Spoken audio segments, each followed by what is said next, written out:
Aelin tugs him into the bathroom, where then she proceeds to bathe him. Oh my god. Okay, Aelin is so thirsty. When it's like grabbing his hand, she remembered those calluses, the strength and size of his hands. I was like, girl, you need to take a cold bath, okay?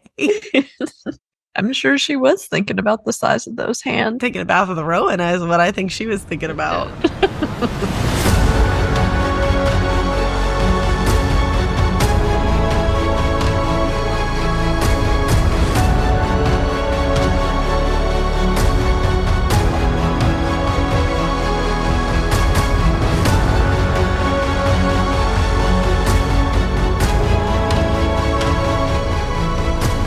Hi, everyone. Welcome back to the Looked Up Fantasy podcast. We, Addison and Lorraine, are two best friends who explore the world of fantasy through books, shows, and movies, but with a heavy emphasis on books. Today, we are diving into Queen of Shadows, chapters 28 through 34. I believe that Lady Kaltain was the star of the show, with the major reveal about her power. Yeah. Okay. Did not see that coming. Kind of came out of left field. And I know this was in your notes later, but for those of you that have been listening since the beginning, one of my go-to phrases was, don't sleep on Lady Kaltain. And I had totally forgotten that. Maybe because Kaltain basically disappeared after DOG. But I just want to say, as a podcast, we were right. Don't sleep on Lady Kaltain because Homegirl's got something crazy and probably important going on.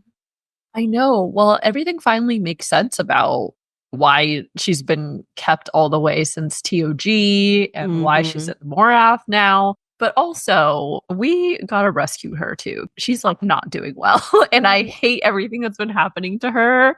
Justice for Lady Kaltain. I know. Honestly, something about her specific situation is probably the most upsetting to me, even more than Dorian. Like, it's just so horrible. I just feel like it sucks too because as a reader, we're set up to dislike her from TOG when in reality, she's a victim in all of this. From the very beginning, she's been a victim. Yes. That girl has never stood a chance. And it's sad. I have no idea what ultimately is going to happen to her, but clearly they picked her out for a very specific reason, it seems like. And now they've harnessed the power that was within her, so to speak. So yeah, things are not going well per usual. That's true. I feel like we should point it out when things are going well because that will be more noteworthy. Yep. Yeah, you're right. As a quick reminder, we will be discussing chapters 28 through 34 specifically, but it is likely that references to all the books we've covered so far will come up as well. This includes Tab, TOG, Calm, and Hoth. If you haven't finished these books and you don't want any spoilers, please pause here and then come back when you're caught up. Otherwise, this series is brand new to us, so you won't be getting any spoilers for the rest of the series, but you will, of course, be getting plenty of unhinged theories. Furthermore, we would like to remind everyone that this is an adult podcast where we will have explicit conversations. Explicit language or potentially triggering topics may be discussed, so please be mindful of that and adjust accordingly. Housekeeping. If you are reading along with us, the next week's Queen of Shadows episode will cover chapters 35 through 41. Next, Addison, where are we at with the Onyx Storm countdown? All right, today is December 13th, and there are 39 days until Onyx Storm is released. Yay! For those of you who keep up with the Onyx Storm news, there was a post and a comment where Rebecca Yarros did confirm the length of Onyx Storm. So if I'm recalling correctly, I don't have it right in front of me. It's about 10,000 words more than Fourth Wing, but about 25,000 less than Iron Flame, or somewhere in there. I definitely botched that. I'm super sorry. But it will be longer than Fourth Wing, but shorter than Iron Flame. That I'm pretty sure about. Okay. Yeah. So we'll have a pretty decent sized book. I will say Iron Flame, it's not that it dragged out. It didn't, feel slow, but it is a pretty lengthy book when you think about where they start to where they end up. So yes. My understanding is in interviews Rebecca Yarros has done that originally this series was going to be 3 books. And then as she was writing Iron Flame, she was like, I think this needs to be 5 books to get the characters where I need them to be. And so the way she and her editor have described it is Iron Flame is part 1 and Onyx Storm is part 2 of what would have been the second book of the series, if that makes sense. Oh, wow. Yeah. Dang. So we got a lot to look forward to.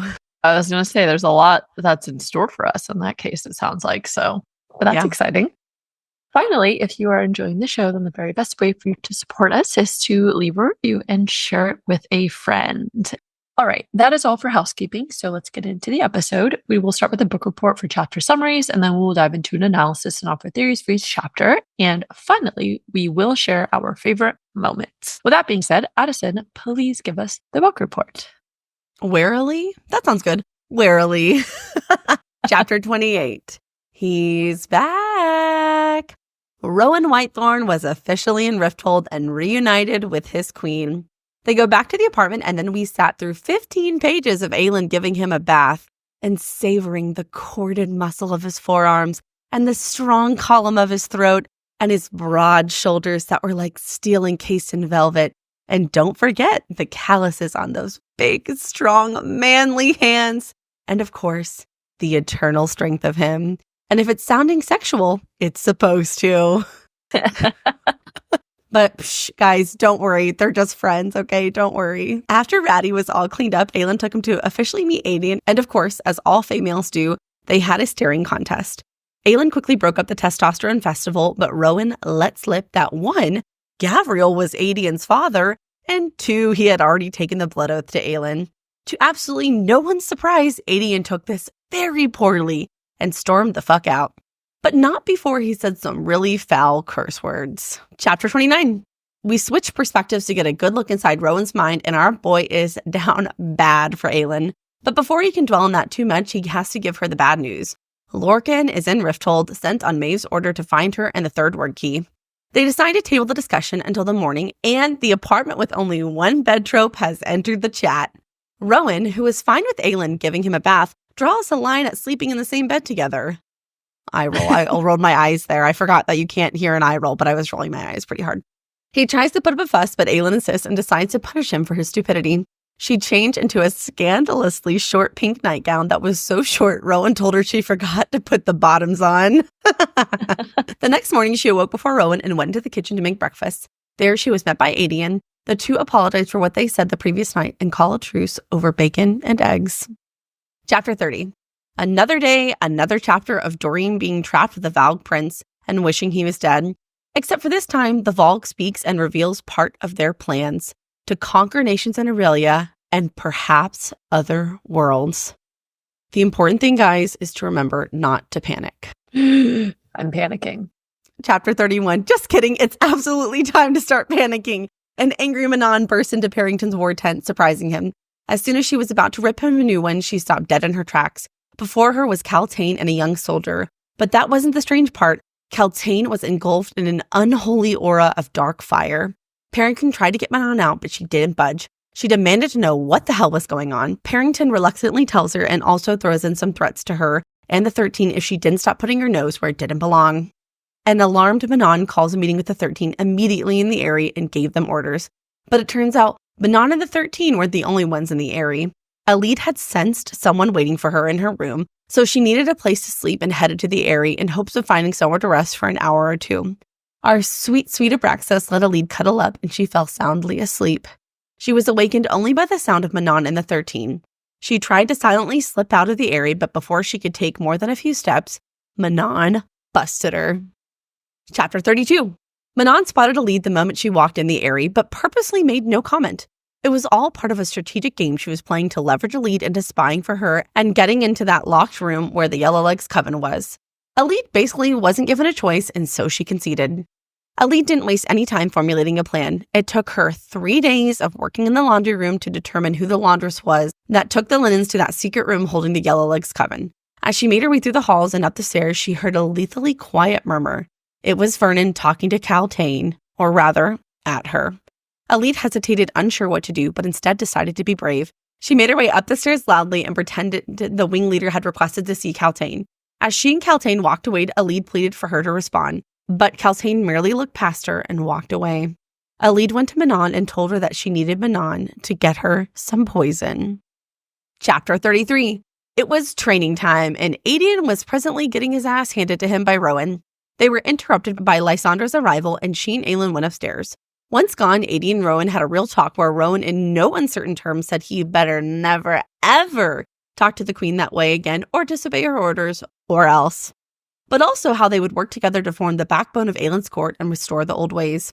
Aelin and Lysandra had a brief conversation about her debt to Clarice, and Aelin told her, as all true best friends do, that she would help her bury the body. But Lysandra told her no, not yet. Later on, Chaol stopped by the warehouse and things were tense, but a little better. He and Aelin exchanged info about the prisoners and the defenses of the castle, but once again, Chaol left, still stuck in his shame and rage spiral. Chapter 34. Dare I say this is Rowan and Aelin's first real date?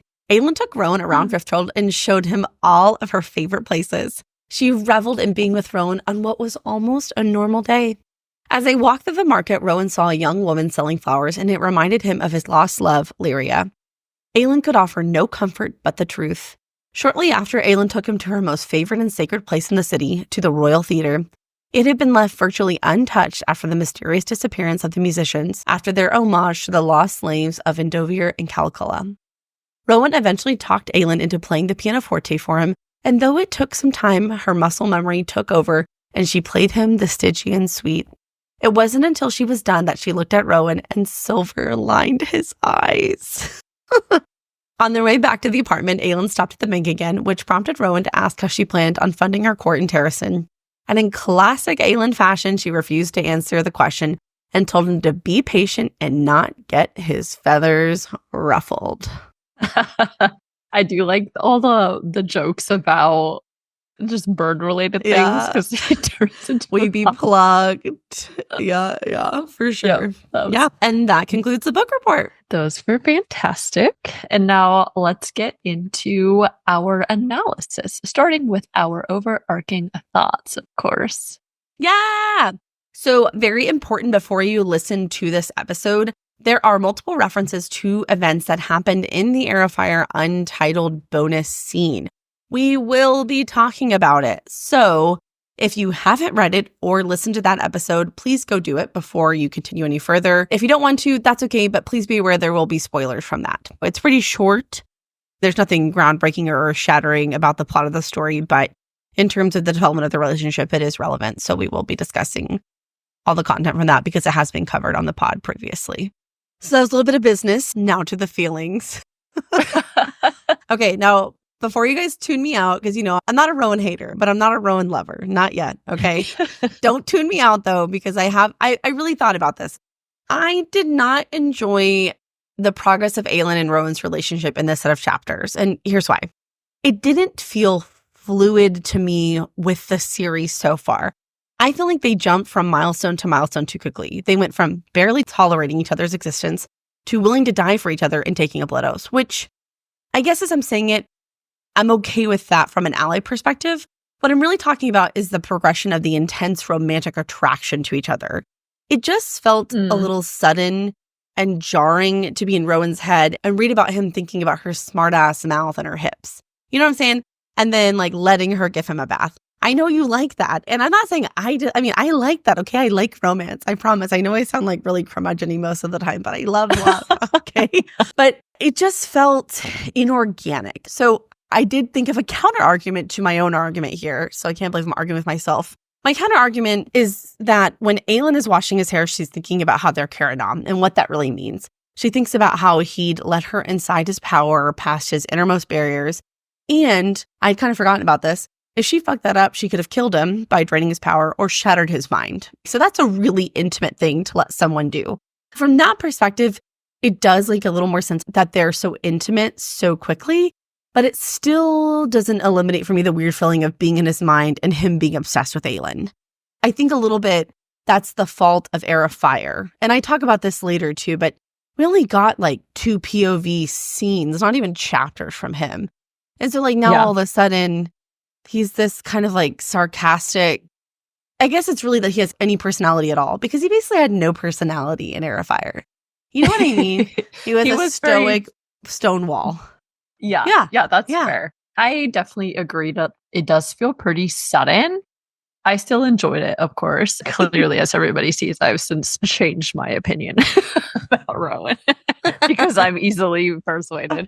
Yeah. But I almost feel like the reintroduction of Rowan in Queen of Shadows was written with the assumption that you would have read the Heir of Fire bonus scene or something. Because the Yes. dynamic of that seems much more aligned with how the dynamic is between Rowan and Aelin now than, as you said, most of Heir of Fire itself did. Regardless, I think the direction we are heading is definitely pushing us toward a romantic relationship developing between them. But overall, I agree that the shift happened so quickly. And if we had a few more POVs from Rowan and Heir of Fire, or just like a few more moments of them acting not as like Normal, mentor yes. mentee and more of like this now aligned pair that works together and has some feelings for each other developing now, it would have made more sense in Queen of Shadows. Yeah, I think you're completely right. It's obvious that she wants you to read the bonus scene. Otherwise, she wouldn't have mentioned it twice in Queen of Shadows so far. True. As you're saying it, I was kind of thinking I would put money on the idea that Sarah J. Maas and her editor had a really hard time with Rowan's story arc between Heir of Fire and Queen of Shadows because Heir of Fire is supposed to be about Aelin and her journey. And so if I had to guess, I would say that balancing that was really extremely difficult, right? Because you really want the focus to be on her and her growth, but you want to introduce Rowan, you want to build this relationship, and you want to set us up for what I'm sure to be is a romantic relationship later on. So I'm not going to knock her because, I mean, it's not bad. It's just something I noticed. It makes sense. I agree with your sentiment as well. Of course, I'm not going to say I'm not happy that it's there though. So anyways, okay. So let's get into chapter 28. So it's very obvious that Aelin and Rowan have missed each other very much. And given the other chapters, it definitely has to do with much more than just friendship. She savors the eternal strength of him as they hug, and Rowan in turn brushes back her hair and asks if she is safe. Yeah. When I read that eternal strength of him, I was like, please. Oh my God. Or when she was like, just the sound of his voice was a balm and a blessing. I was like, oh my God. That's a little over the top for me. There was a lot that needed to be discussed, but Aelin briefly introduces Rowan to Nesrin and Aedion, who inspects Rowan in a very female manner before they are ushered back into her apartment. I really liked how Nesrin took one look at Aedion and Rowan and was like, nope. Ain't no way I'm going to be a part of whatever pissing contest is about to happen. She read the room so fast and was out of there. Yep. You know, Nesrin is my queen. Okay. She's my She's queen. funny. I love her. Yeah. She is. I like her a lot. As they make their way back to the apartment, it's described that Rowan's muscles were tense beneath her fingers as he monitored Rifthold. And Aelin goes on to think about what his face senses were picking up on in Rifthold. And hindsight, with the information we get from Rowan later, it's obvious now that he was on high alert because he was watching out for Lorcan. So that's something you wouldn't have known initially, right? You kind of just think, oh, Rowan's always tense, he's on alert. But obviously, now we know. I have a feeling we're going to meet Lorcan very soon. Yeah, at some point, which is kind of scary because they make him sound terrifying. Like truly terrifying. For apparently not knowing very much about what Lorcan is doing, they do manage to make him sound very scary. Yes. I guess we'll see, but I'm not looking forward to that run-in. Once upstairs, Aelin quickly drags Rowan to the bathroom with the statement, His Highness needs a bath or I'll vomit if I have to sit next to him for more than a minute.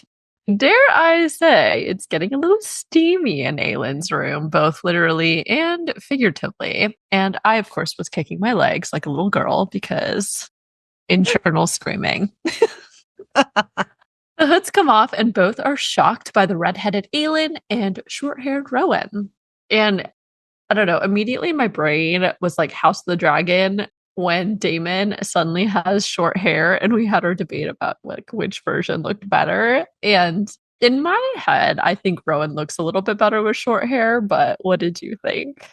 Okay, so before I answer, I have to be honest. I think it's possible I might be stupid or something because I do not remember his hair being described long in Heir of Fire at all. I remember the silver hair, That's but true. not long. Yeah. But to answer your question, normally I'm a short hair girly, like pretty much through and through. But I flipped the script with Daemon from House of the Dragon. I liked it with the long. But when I envision Rowan, I definitely think I prefer the short hair. I think that's the way to go for me. Yeah. I think so too. I didn't think I would have so much to say about a haircut, but I also thought it was hilarious when he says, since you seem to think that we would be doing a good amount of fighting here, short hair is more useful. And man, that made me giggle so hard because it's just so practical and robotic and Rowan coded, right? Like, there's no beauty in Rowan's world. It's just, it was more practical for fighting to cut my hair. And you're like, what? And it just made me think of in the bonus chapter when she asked him what his favorite food, and he's like, whatever is keeping me alive at the moment. Yeah. And I'm like, does nothing bring you joy, Rowan? Do you not just enjoy things for the sake of things? Oh my gosh. And even later on, when they're changing and they get ready for bed and stuff, and Aelin's like, she makes that comment about clothes, and Rowan's like, oh, you wear such pretty clothes and yada yada. I forget exactly how it went. Something about how there wasn't much need. I'm botching this. I don't remember. But you know what I'm talking about when she gosh. Okay. Are you talking about when he's saying how normally with other Fae women or Fae females, he was usually naked, so he didn't need any clothes? You're talking about? Yes. And I know that's like a funny line, but when I was reading it, I was imagining just Rowan's stoic voice of just being like very matter of fact. And so that kind of made it more funny because I mean, he's not wrong, but I don't know. It's just like funny to think about. Yeah. Mm-hmm.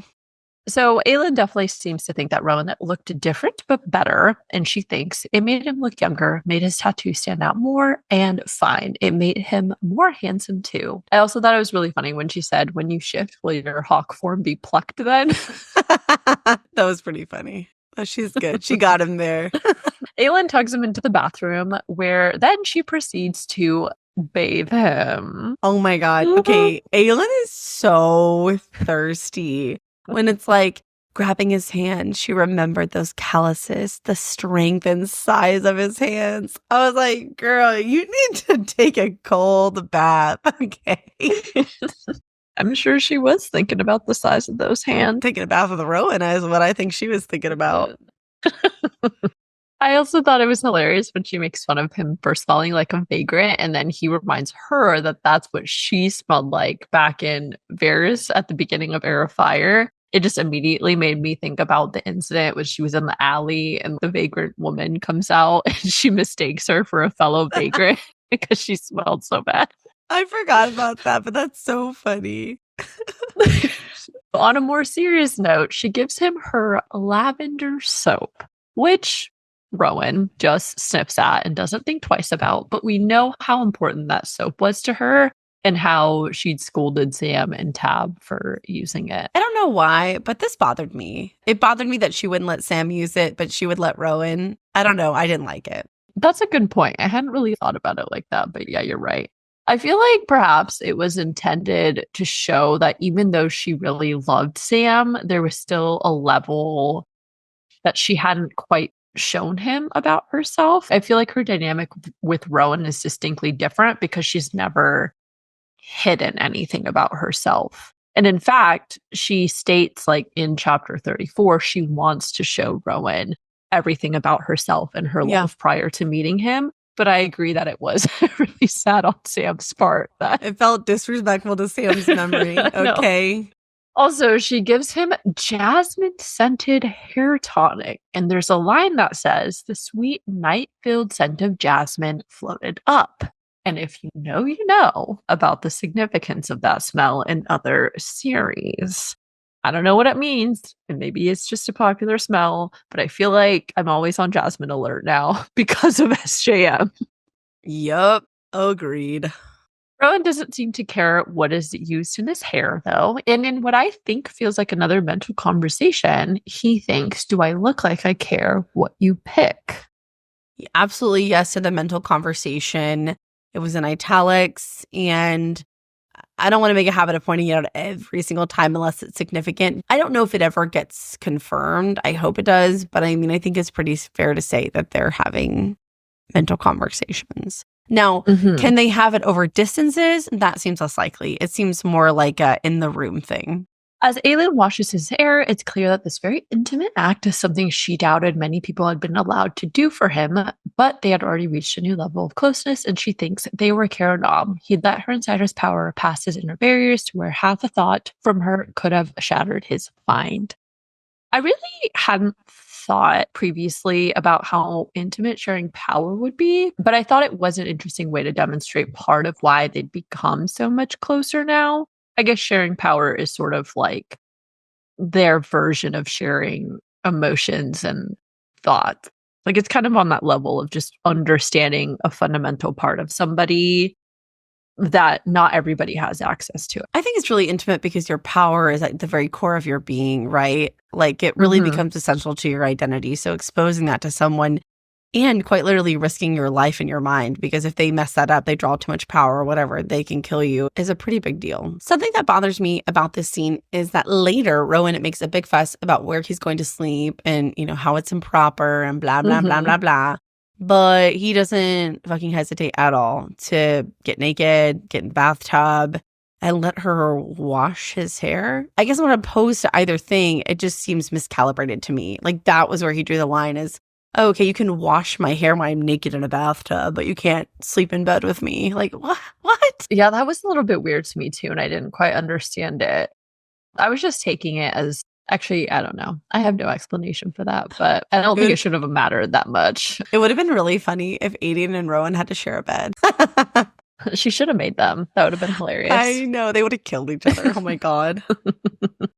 I also found Rowan's description of how it felt to be without his power to be interesting. He says, I spent the first few days sick to my stomach and barely able to move. It was like having a blanket thrown over my senses.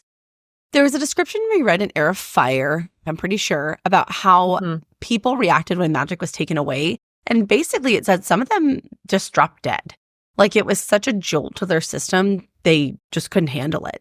And I wonder if we'll have the same problem when they bring magic back to Aurelia.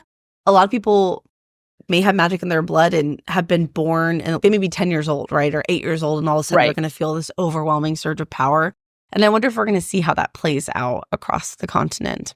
Also, when Rowan is getting out of the bathtub, Aelin thinks about taking a tiny peek. And it's described in italics, might I add. Don't you even dare, a voice hissed in her head. Right? She'd call that voice common sense. Maybe it is just a way to delineate internal thoughts.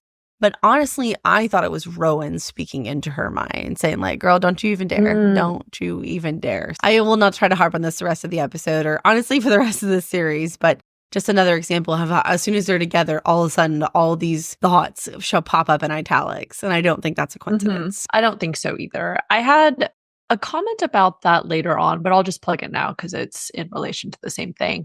I do feel like it's happening a lot more frequently for them now. We saw a couple examples of it in Heir of Fire, but I feel like it's happened quite a bit, even within this like little set of chapters. And so I don't know if that means their bond is intensifying or what exactly is going on with that. Also, I was just curious about, how it works with distance, as you just pointed out, because they weren't communicating when they were apart, but now that they're together again, it's picking back up. So it does seem like they kind of have to be near or around each other. But also, I'm wondering how it's working. It must not have anything to do with magic necessarily either. Like it must kind of supersede it. Because I was wondering, how are they still able to do that if neither of them has access to their magic? You know what I mean? Yeah. And not only that, they don't have access, but like magic is stifled. So, yeah. Right. So it has to be from a different source, either their Karanam or a potential mating bond, whatever. Exactly. After the bath, Aelin finds some temporary clothes for Rowan, and I thought it was both touching and symbolic that she gives Rowan Sam's old clothes to wear. Sam was her first love, so I feel like giving Rowan something of Sam's is kind of like passing the baton in a way and trusting Rowan to be basically the next Sam in her life, but better. No offense to Sam. Wow. Wow. How dare you? You know what it is? You don't like brunette boys. You didn't like Sam. You didn't like Kale. No, that's not true. I like Dorian, and he has dark hair. He's black hair, I think. You don't like them It's still brown-eyed, dark. brown hair boys. They're too plain for you. You like it spicy. I guess so. But no, truly, I mean, I know. No, you're I'm totally sorry. I was like, Sam, you're a human being compared to a female. Wow. Oh, suddenly a lot of your arguments against Kale are starting to make sense because you're a Fae elitist. You don't care about the mortal man. Okay. Okay. Your true colors are showing, I see. They sure are. Sam, you couldn't protect her in the same way as Rowan can. So that's my main point with that.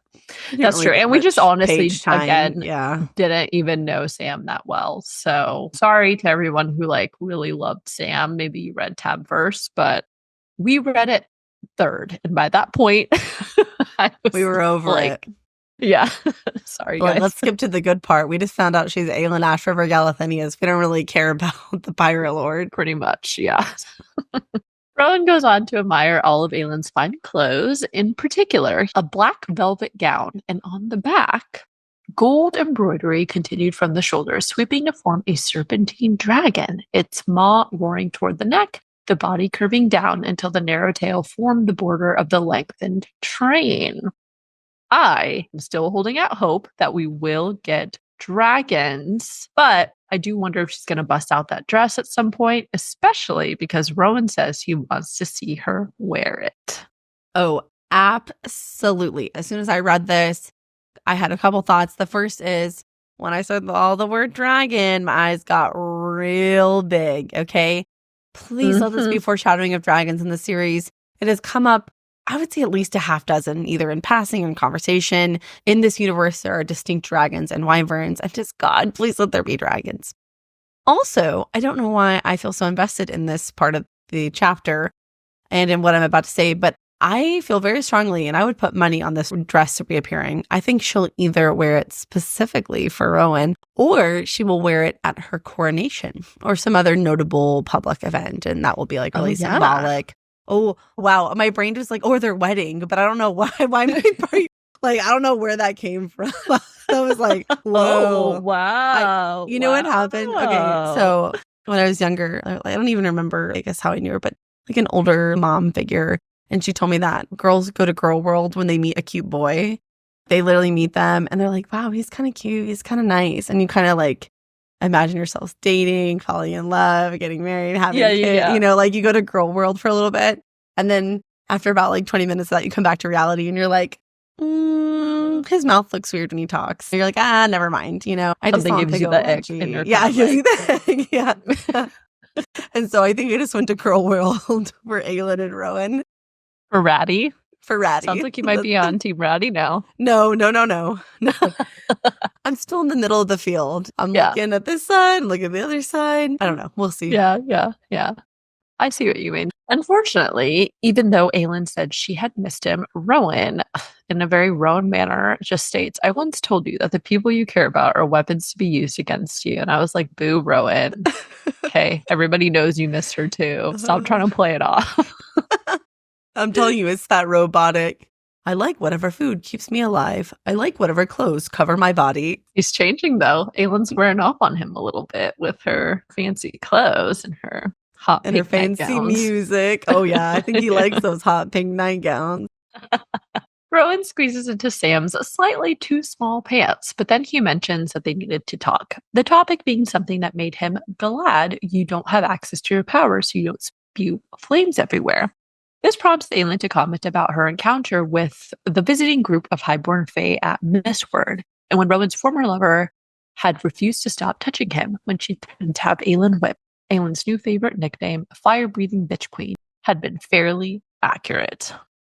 Yep. So it totally makes sense now why we got that bonus scene diving into that particular incident, because in Heir of Fire, it was this throwaway line about passing fae people, but now within this set of chapters, there's been a couple different mentions referencing that bonus scene. And so I'm glad that we read it because it's a fun Easter egg to just give us some context. Oh, absolutely. This also resolves a fear I had about that bonus scene. For those of you who have listened to that episode, Lorraine and I discussed at length that the writing felt a little weird, and it definitely did not fit into Heir of Fire. And it almost sort of felt like fan fiction, like SJM didn't write it.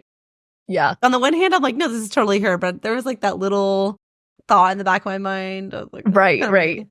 But I feel like this reference definitely confirms to me that she did write it and wanted it to be included. It just probably didn't make the cut editing wise, but she wanted us to experience that interaction. They decide they discuss the news later, and they leave her room to talk with Aedion instead. Aedion, despite his admiration of Rowan, puts on a sassy front, and it's noted that the two princes stared at each other, one gold and one silver, one her twin and one her soul bonded. I just found that quote to be pretty interesting, and I thought of it in the sense that Aedion is gold, like the sun, which represents life force and energy, and he really matches Aelin in that sense with the same, sass and arrogance, stubbornness, dedication, similar personalities. And then you have the silver for Rowan, which is kind of like the moon, and it represents the inner self, healing, and calmness. And Rowan has become her most trusted companion at this point because of their Caranom status, but also because he is the one who ultimately helped Aelin heal and sees who she is deep down underneath her outward-facing personas. So they're both core parts of who she is, and they represent different sides of her, I think, which is a nice thing to think about. Yeah, they're her yin and yang. Rowan sniffs at him, and we get a big reveal about Aedion's lineage. And before we get into that, I was briefly wondering, is that power that's unique to Rowan, or can all Fae smell lineages? I mean, I'm assuming that they all can because of their worries about Lorcan and how he can scent people and stuff. But to some degree, I did kind of feel like just generically recognizing a scent is a little different than specifically being able to trace a lineage. You know what I mean? Yeah, and another SJM series, that concept is explored a little bit. So that's a fair question. In this series, I think it's most definitely their heightened Fae senses. I think Aelin even worries about running into any Fae in Wenland when Heir of Fire because she's worried they'd be able to smell her Ash River blood. So, right. Okay. Yeah. I think pretty much any Fae. I don't think Aedion probably can as much because he's only half, but any full-blooded Fae can probably detect. And also you have to remember too, maybe because of Rowan's close relationship to Gavriel. I mean, he's spent a century or one more with him. True. So that may be playing a role as well. Rowan asks Aedion if he knew who his father was, but goes on to say that Gavriel is Aedion's father. And I was like, mind blown. And once that's revealed and they're like reflecting on it, I'm like, oh my God, that makes so much sense. Thinking about Heir of Fire and stuff. I was completely shocked. I mean, I didn't even think that was going to come up. So then he's like, don't you know who your father is? And I was like, whoa. Wait, what? And you know, and you're going to tell us right now? Like, wow. Yep. I really thought he's going to be like, he'd think about that later. But he told us. Yeah. I remember when we first got introduced to Aedion and learned that he never knew who his father was. And immediately I was like, well, that's definitely going to come up later. And that's such a common thing in fantasy books. When one of the characters doesn't know who their mother or father is, it's always significant. Always. Okay. But I was completely shocked that it came out this quickly. And it wasn't just some big aha moment. I thought there would be a lot more build up to it. And instead, Rowan just walks in and is like, LOL, your dad is Gavriel. So have fun with that knowledge. And, you know, in a way, I thought Aedion's father would be someone more important or significant. Not that Gavriel's not very powerful and all that. But I think as we progress through the story, I think we might find that Gavriel is pretty significant. And the implications of this relationship will be significant, not just on Aedion, but throughout the series, as they've already kind of discussed the implications with Maeve and all that. But right. This to me implies that of the cadre, Rowan obviously super important, Lorcan obviously becoming more important, and now Gavriel will likely become more important. So at least half the cadre is probably going to come into play. Also, when Rowan had asked if Aedion looked familiar to somebody else, Aelin had just said, he looks like me. I know their mothers are sisters, but they really do make it sound like Aelin and Aedion look like twins, basically, despite being 5 years apart in age. And I guess, I don't know, the Ash River genes are just extra strong, I guess. Well, I think it's because of his Fey blood. They say they don't know how he'll age. So he probably looks younger than he is, because it's fair to say his aging is at least slowed. If not, he could possibly be immortal or have an extremely long lifespan. So it's possible that they both look 19. I was just kind of thinking about it because I keep speculating about just the relationship and stuff. And I think I have a blurb about this later on. But I just find it so interesting that they look so similar, even though they're cousins. Everything about them sounds like they should be brother and sister instead of cousins in a way. And or so mates. I was just commenting, Boyfriend and or girlfriend. mates or whatever. Yeah.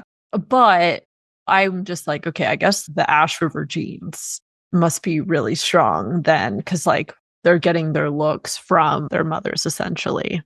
This is totally off topic, but it's taking me back to the funniest thing you've ever said on this podcast. And it was like season 1, episode 5, House of the Dragon.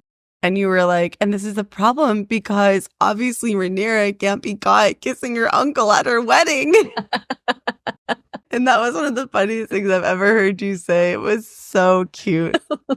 Sometimes I just go back and listen to the intro of that episode because it was so funny the way you said it. She can't though, but she did. And it happened. Can't take anything off the table these days. You just never know when we're going to get some. Too far, Lorraine. Too far. Yeah, I'm just going to stop. So, anyways, Aedion is just as shocked as we are since his mother had taken the secret to her grave for fear of Maeve finding out about it. But Aelin recalls how Gabriel had asked how old she was when they met in Heir of Fire. Gabriel had also been the only one of Rowan's cadre to pause at all when Aelin was fighting the Valg. For reference, back in chapter 57 of Heir of Fire, this is after Selena defeated the Valg princes, and she and Rowan are going into the forest, and they say goodbye to Gabriel. As they leave, he asks her how old she was, and then it's described, 19, she said, and he loosed a breath that could have been sadness or relief or maybe both. I remember picking up on that reaction when we read it, but I obviously had no clue what it meant. I mean, we didn't really have enough page time for Gabriel for me to even dwell on it too long. But clearly now with this information, that was because he was wondering if she could be his daughter. So, whoa. And also, fucking mad props to SJM for dropping that tiny hint back in Heir of Fire. Like, damn, girl. You could tell, man, she had the vision for this series from the beginning. She had it all planned out because you can't drop hints like that. I mean, that far back, right? I mean, because the series is 8 books long. So I'm just continually impressed by all the Easter eggs in these books. I agree. And I have a feeling they're just going to keep coming. Like, we're going to get to Kingdom of Ash and remember something all the way back in TOG that we're like, damn. That was important. Yeah, never would have thought it was, but here we are. So it's fun, though. I do enjoy reading closely and looking for these things. Well, that's good because we have a whole podcast dedicated to it. So I'm glad you enjoy it. Rowan figures seeing Aelin had likely been the first time Gabriel had considered he might have a child, while Aelin reassures Aedion that this news changed nothing. And she says to him, about who you are, what you mean to me, nothing. The news for Aedion, however, instantly makes sense for how he'd gotten his strength, speed, and heightened senses. He also realizes that Ro had to have known, considering how they drilled him in learning control from a very early age, and they had really emphasized that he needed to learn that. They discuss the implications of Maeve finding out, but Aelin tells Aedion it would be his choice whether to approach Gabriel, if ever, though she didn't want to start a war with Maeve. Aedion agrees the information would stay between them. More tension and peacocking takes place between Rowan and Aedion until Aedion tells Rowan off, to which Rowan's response about being bloodsworn to her finally pops out, and we address the big elephant in the room. Or the big peacock. Yeah. Aedion sees red, but Aelin finally tells him the truth, and he is pissed, to say the least. Aelin says, as far as I knew, Aedion, you were loyally serving the king. As far as I knew, I was never going to see you again, as her explanation for why she let Rowan take the blood oath to her. I don't have an issue with her doing a blood oath with Rowan first or doing multiple blood oaths when Aedion decides to do it. My issue is that she lied to Aedion about it. She should have told him and explained the circumstances from the very beginning. A big reason she and Rowan did the blood oath was to protect Aelin from Maeve. Remember, Rowan gives that whole speech about Maeve knows how powerful I am and she'll think twice, blah, blah, blah. I think Aedion would not have been happy, but he would have understood the necessity because Aedion's entire purpose of existence is to keep Aelin safe. This is part of a broader thought that I've had about Aedion's character. I think part of the reason Aedion gets so upset is because at this point in the story, no one, and I mean no one, is more loyal to Aelin than Aedion. Literally since the day she was born, he's been loyal to her. To be honest, I actually feel like the way Aedion was raised was borderline, I'm not going to say abusive, but maybe immoral. He basically was raised to think Aelin and her wants and needs were his only purpose in life. I'm not going to go too far down this thought. It's definitely a conversation I want to have a different day. My point being here is that Aedion has proved with his every single action, his every single breath, that he is loyal to her, and he has risked it all. His life, the lives of countless others, all for her. And so when Aelin pops off with, Rowan has earned my unquestioning loyalty, I think it trivializes everything Aedion has risked for her.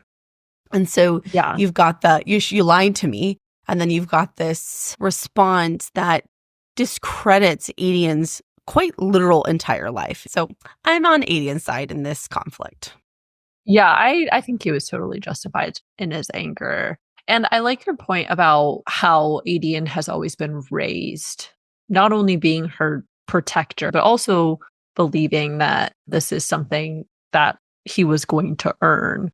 And as you said, he's been spending the last 10 years doing exactly that. Like, he's committed so many horrible things and had to do so many horrible things for the cause of Aelin.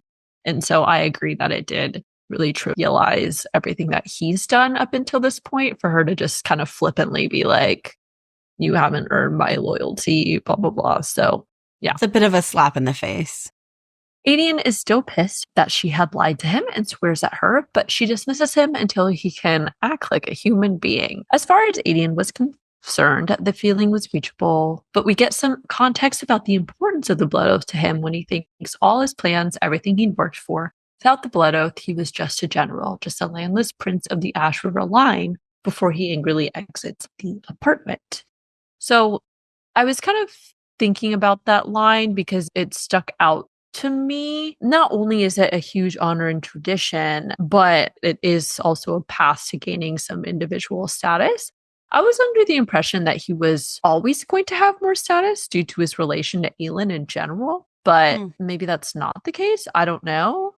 Aside from that, though, I think Aedion was, as we just talked about, very justified in his anger. Aelin hadn't been honest with him, and according to Terrasen traditions, the blood oath is a hugely important act, but so much has changed, and it becomes evident just how much that change has impacted the dynamics and the order of things these days. So that ends chapter 28. Moving on to chapter 29. All right, so I have an overarching thought for this chapter, similar to what I said at the top of the episode, but slightly more detailed. I found Rowan's perspective to be a little jarring. It seems very distant from the person he was in Heir of Fire, and it almost feels like a little bit of a character rewrite to fit where she wants Rowan and Aelin's relationship to go. I'm sure I will get used to it quickly, but for now, it was just a little off-putting. To counter my own logic, we only got Rowan's perspective and her thoughts twice in Heir of Fire, and both times it was extremely short. And that was also pre when he and Aelin had developed any kind of real meaningful connection.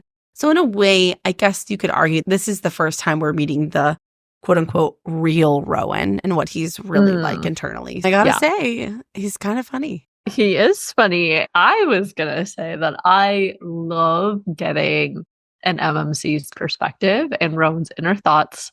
It was refreshing to see him in a different way because we have only gotten the side of him that's so like buttoned up and robotic, as we've said before. He seems more relaxed right now, despite the circumstances, I guess. So the first part of this chapter was more serious as Rowan watches Aelin pace in a room post-fight with Aedion. He thinks Aelin was a living wildfire, a creature of such roaring emotions that he could sometimes only watch and marvel. And her face, that God's damned face. Turns out that stoic Rowan thinks Aelin is beautiful, as he should. And the past few weeks without her had, quote, been a brutal reminder of what life had been like until he had found her drunk and broken on that rooftop in Varys. The nightmare had started the very night she'd left. Rowan also can clearly see how stressed, pained, and filled with guilt Aelin was, and he thinks he'd sell his soul to the dark god to never have her look like that again. And I was like, that is a very strong statement. That's what I'm saying. Rowan. Okay, like, wow, that's a lot. Deep. Especially, There's he's only known her for like 3 feelings. months. I know. The feelings are deep, though. Aelin says, every time I turn around, I feel like I'm one wrong move or word away from leading them to ruin. People's lives, your life, depend on me. There's no room for error. You know, that is so true. And it makes it so much harder now to make decisions because she has to think like 5 steps ahead, probably more than that, and consider hundreds of different scenarios and outcomes because she's making decisions for an entire country now, not just herself. I think that also puts into perspective all of her secrecy and why she won't disclose what she does. She doesn't want to risk anything being discovered or jeopardized because it could potentially ruin the path of rebuilding an entire country now, not just her own life or her own direct plans for herself. If anything, this set of chapters has demonstrated that it's not just the fate of her and people that she loves, or even the fate of an entire kingdom, but really the entire world. Honestly, after what we discovered, potentially the fate of other worlds. So there's a lot on her shoulders. I will give her that. It makes me think of her fight with Chaol when she tells him that she gave Dorian 1 minute of her escape time.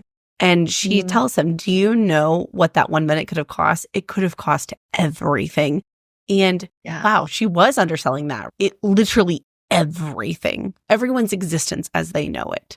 I know you said this a lot, but Chaol really doesn't understand the scope of what's happening. And of course, really none of them do. We do as readers because we're seeing what's happened in Morath and with Dorian and everybody else. But, you know, I've said this in previous episodes. I feel like the odds are stacking so high against us right now that I really am like, SJM has written herself into a hole she can't get out of. You know what I mean? What are they going to do? Like, literally, what are they going to do? And we don't even know really all the bad stuff that's happening. We're just getting these little bits and pieces. And all that is to say, I don't feel good. I don't feel good at all. Definitely agree. I did like Rowan's assurances to her, though, when he says, you will make mistakes, you will make decisions, and sometimes you will regret those choices. Sometimes there won't be a right choice, just the best of several bad options. I don't need to tell you that you can do this. You know you can. I wouldn't have sworn the oath to you if I didn't think you could. And I really love that. It really is so applicable to everything in life. Mistakes and hardships are inevitable, but all you can do is face them with the belief that no matter the outcome, you will figure it all out and take it in stride. Also, I did find it interesting that Aelin smells like jasmine.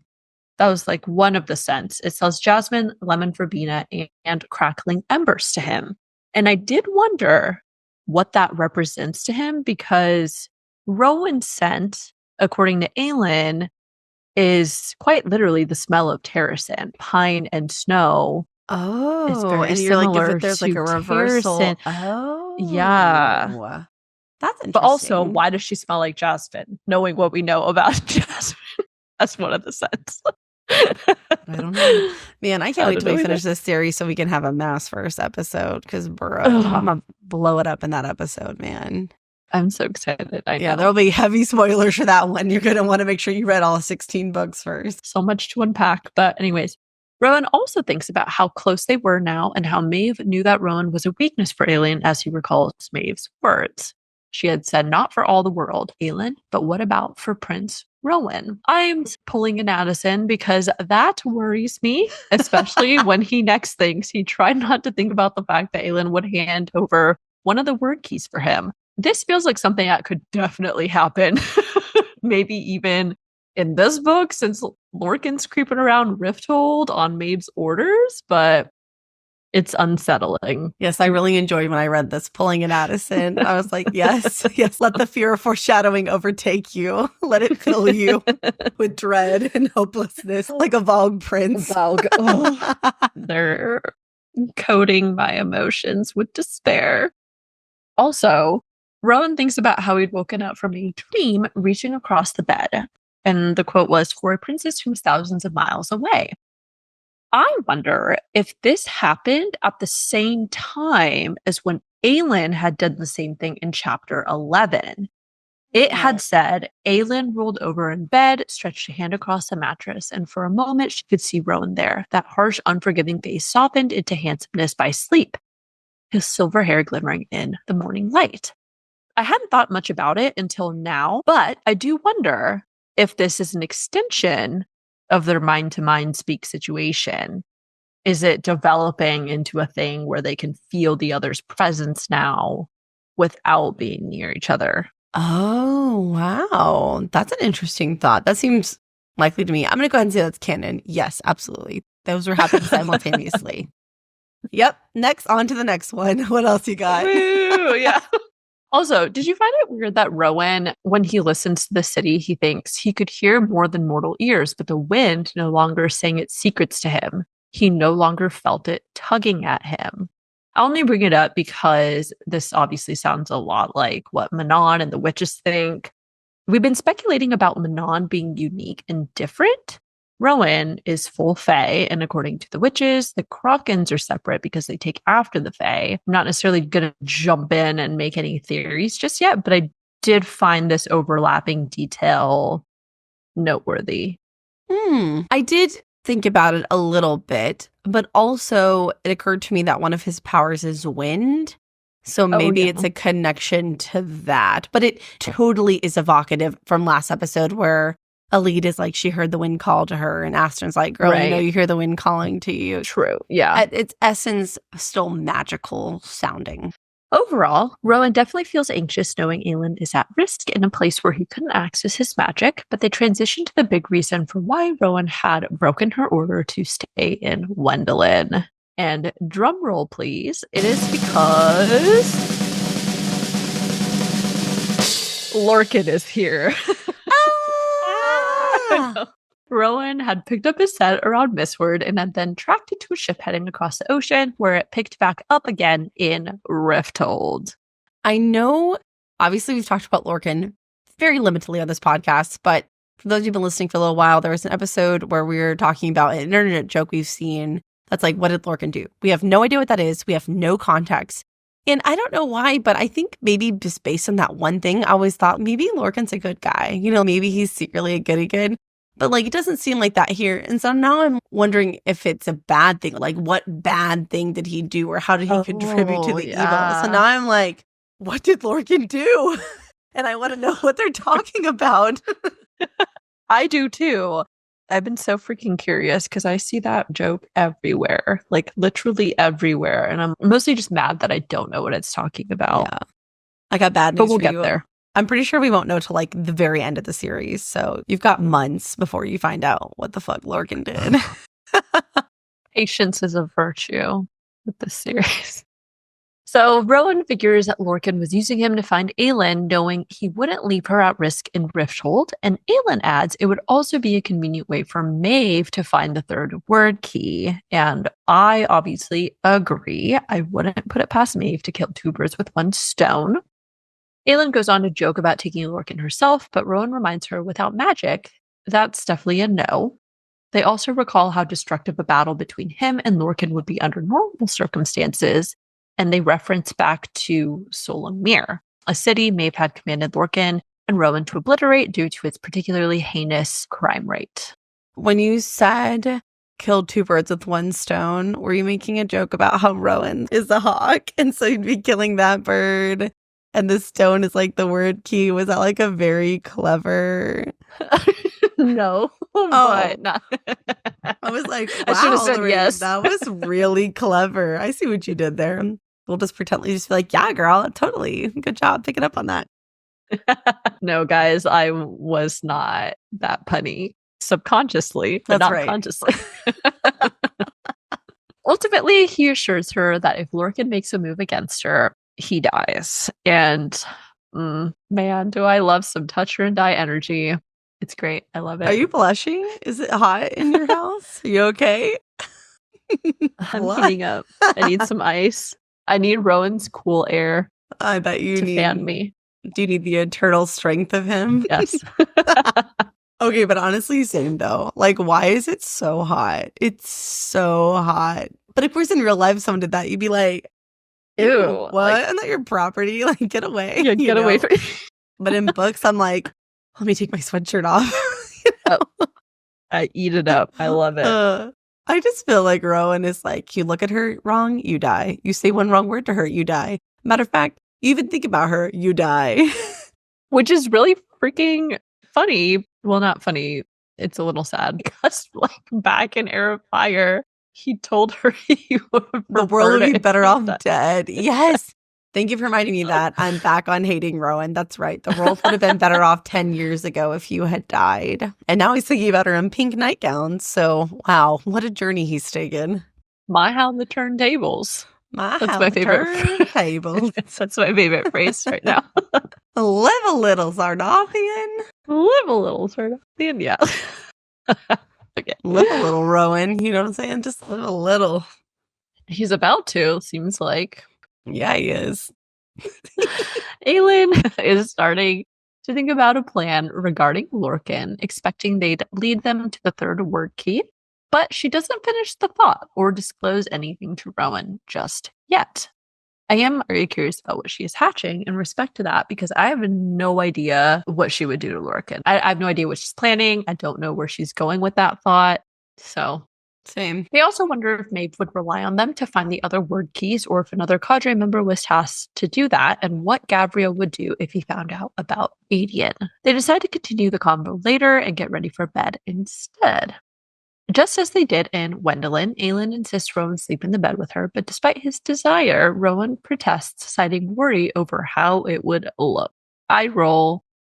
He also asked what the captain would think, then asked what really happened between them since she'd been back.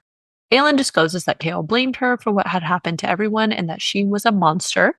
And interestingly, this sends a blistering wrath through him. It was instinct to lunge for her hand to touch the face that remained downturned, but he held himself in check. And all I could think about was like, you should have done it, Rowan. Why did you not do it? But I am also a big fan of his understanding and empathy towards her situation. As he says, if you're a monster, I'm a monster, with a grin. He ends up relenting to a request. But he does say things are different now, Aelin. You're a queen of the realm. We have to consider how it looks, what impact it might have on our relationships with people who find it improper. Obviously, I'm on Aelin's side. I don't think it should matter. But realistically, this is actually another point that I think relates back to the issue about funding an army for Terrasen. I think one thing that we hadn't mentioned is that Aelin could marry and secure money through a strategic alliance with another country. I'm sure leaving that possibility open is part of why Rowan is trying to maintain his distance from her, despite his true desires. But Rowan himself is also a prince, and I wonder what his family ties and money situation are specifically. Oh, absolutely. You think he'd be rich as fuck after being alive for 3 centuries, okay? And what bills do they have to pay? I mean, seriously. And Rowan specifically, right? He gets to live in Maeve's palace. I'm pretty sure they feed him. And he can hunt. So, like, he should be like a gazillionaire. Yeah, I don't know. I don't know. Things we don't have time to think about right now. So we'll think about that later. Aelin was not in the mood to have this argument, so she snaps, just get in bed, and heads to show him just how improper she could be. Before changing, Aelin thinks about how grateful she was Rowan didn't consider her a monster and would never look at her with horror in her eyes. Feeling mischievous, she then struts out of the closet in a very short pink lace nightgown, which causes Rowan to jolt upright in bed and say, "You forgot the bottom part," only to have Aelin assure him there is no bottom part before she slides into bed. Okay, all I could think about is from last episode when Rowan sees Aelin in the pink nightgown, King Prawn.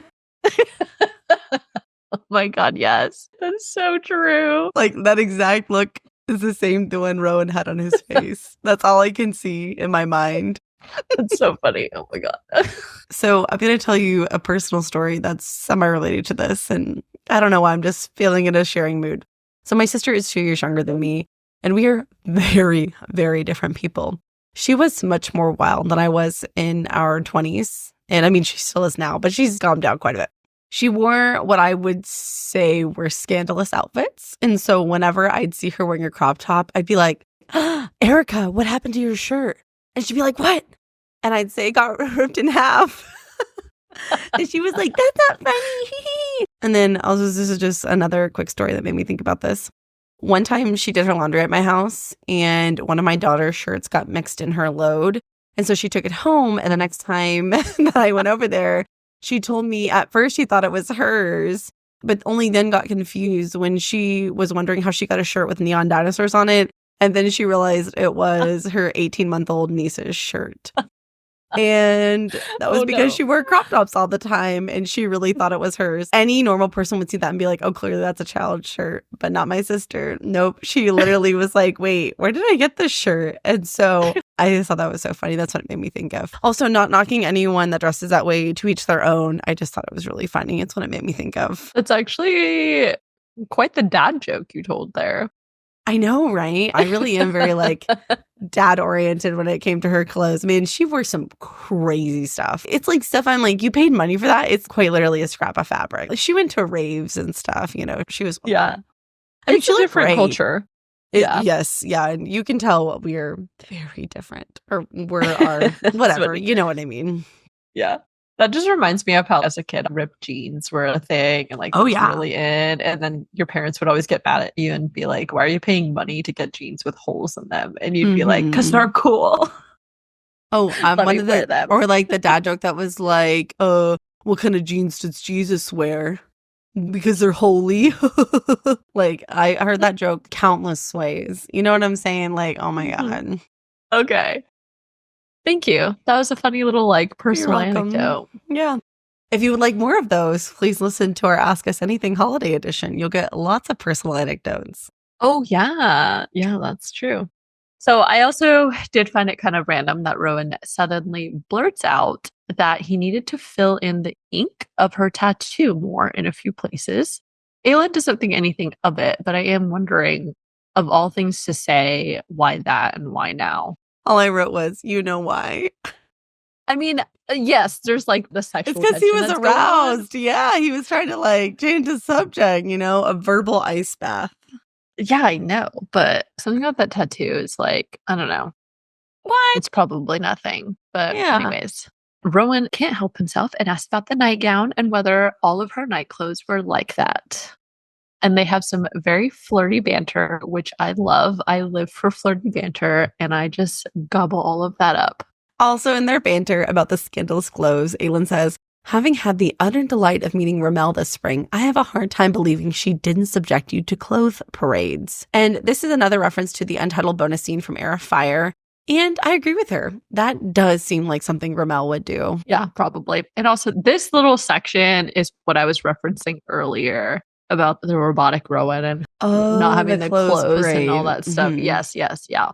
This is what I was thinking of, and I could not think of the right words. So anyways, second, Aelin confirms she does, stating, if Lorcan is going to murder me in my sleep, I might as well look good. But goes on to ask if there was a specific color he'd like her to wear. Rowan responds gold, not yellow. Real metallic gold. Gross. Interesting choice, Rowan. What does that mean? Ew, that's tacky as hell. I said what I said. And I did you all a favor, so you're welcome. I rolled the dice on Google and I looked for gold negligees. And let me tell you, the market in that color is slim pickings. There weren't that many offerings, and what was available wasn't looking good. Rowan's out of luck. He's out of luck. Yeah. Aelin responds, I would never own anything so ostentatious, before going to sleep, leaving Rowan still lying awake 30 minutes later because he just couldn't stop thinking about that nightgown. And now he was in such deep, unending shit. And once again, I love getting Rowan's POV. we are barreling towards a romantic relationship between Rowan, and I just feel like there's no denying it at this point. Yeah, at this point, just kiss already so we can move on. I mean, I know it's only been like 3 chapters, but I'm like, okay, you two obviously have the hots for each other. Like, let's just keep it moving. I know. Bright and early the next morning, Aelin thinks about the giant pile of horseshit that had become her life while heading to the kitchen. Aedion meets her in there where they have a post-fight reunion and apologize in their own respective manners while they cook breakfast together. I really love that Aedion hadn't actually left the apartment when she kicked him out, and she thinks the twisty, bendy old ways manner of warping orders. She wondered what the old ways had to say about queenly propriety. Yeah, and the old ways comes up again later in Aedion and Rowan's conversation, and I have a feeling this sentiment will continue to pop up as we progress through the series. I also appreciate that Aelin does actually apologize to Aedion for lying about the blood oath to him, and then offers that he could still take it. Me too. I was really proud of her. I like that she even says, I don't normally admit to that kind of thing. Like, it was difficult for her to do it. But I was very proud of her for apologizing and owning it. Aedion still pushes, stating in Terrasen there was only one, to which Aelin offers that perhaps there could be new traditions for a new court. You could swear right now if you wish.